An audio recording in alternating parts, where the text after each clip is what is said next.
The Exodus. You might know this story. Moses confronts Pharaoh. There's all these plagues, and God rescues the Israelites out of Egypt. Sure, but there's more to it. The way out of slavery is only the first part of a bigger pattern. Next comes the way through the wilderness, and then the way in as they reach the promised land. Together, these three parts form a story about the Exodus way.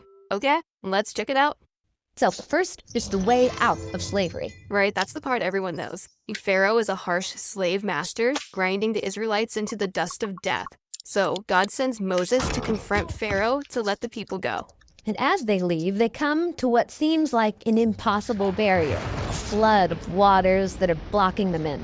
This looks like the end of the road. It does. But the way out of slavery often means going through what looks like death. But actually, God makes it into a path to life. But they aren't home yet. On the other side of the waters is the wilderness, a harsh and dangerous wasteland. And that brings us to the second part of the pattern. God leads them on the ways through the wilderness. He provides for Israel's needs, although not in the way or timing they would prefer. Totally. The wilderness is where they have to learn to trust God and to live by His word and daily bread, even when things feel impossible and hopeless. And so this leaves the way in. Yes, the way into the promised land, full of goodness, where they can live as free people and spread God's blessing throughout the world.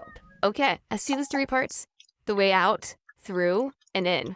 But we're not done yet. When Israel gets into the land, this Exodus pattern begins all over again, like a melody on repeat.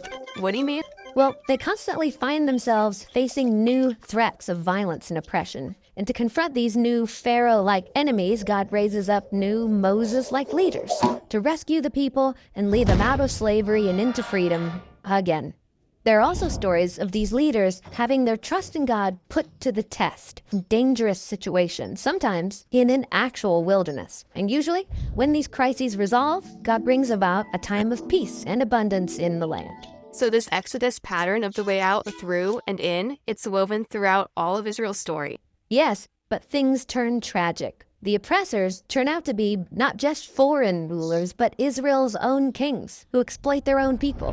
So God allows the biggest Pharaoh-like ruler of all, the king of Babylon, to conquer and enslave them. And he takes them out of their land. After all of that, they're back where they started. But even here, Israel's prophets saw the Exodus pattern at work. They announced that there was hope for a new rescuer and a new way out. The prophet Isaiah said that God would come to lead his people on a new highway through the wilderness and bring about a new era of freedom and abundance for Israel and for the whole world. Now, once Israel gets back into the land, that freedom and abundant blessing never fully happens. Right. So they still find themselves waiting for a rescuer. And that brings us to the story of Jesus. Many people following Jesus start to hope that he'll lead them out of their slavery to Rome and out from the corruption of their religious leaders. But Jesus knows the way out isn't just about freedom from crooked leaders or governments. He taught that humanity is enslaved to a deeper, more sinister Pharaoh that has captured our desires, corrupted our world, and is leading us all to death. Jesus came to free us from that slavery. How does he do that? In a surprising way.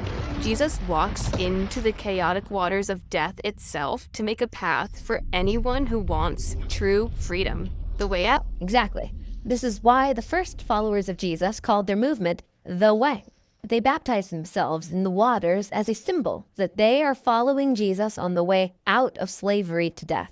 Okay, but in the Exodus pattern, after the way out comes the wilderness. And that's where we find ourselves today, journeying through a world that can feel dark and hopeless. But Jesus' followers trust that God will lead them through and provide for their needs and be with them through every test. And the goal of all of this waiting and these tests is the way in, right?